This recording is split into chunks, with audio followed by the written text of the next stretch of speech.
আপনাদের মেয়েরা টিকটক বানাচ্ছে, যারা শর্ট ভিডিও বানিয়ে ছাড়ছে, এই মেয়েগুলো নামাজি হলেও এদিকে জাহান্নামে যাওয়া থেকে পৃথিবীর কোন পীর আর মৌলবি দোয়া করে পার করাতে পারবে না, লেখে নিয়েছে।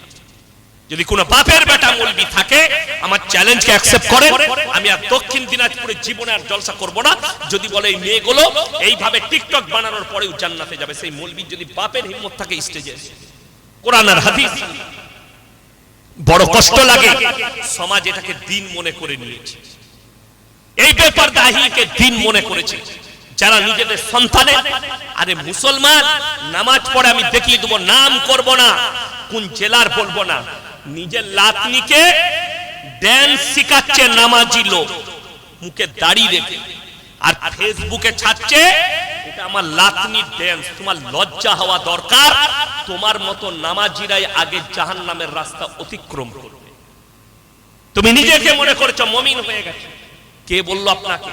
শুনেলেন ইসলাম হচ্ছে, শুনেলেন নামাজ রোজা তাসবিহ তেলাওয়াত এইখানেই সীমিত নয়, পরিপূর্ণ একটা জীবন ব্যবস্থার নাম ইসলাম। আর যে ইসলামটা হবে রাসূল আকরাম সাল্লাল্লাহু আলাইহি সাল্লামের আখলাক, চরিত্র এবং কোরআন হাদিস দিয়ে ঢাকা।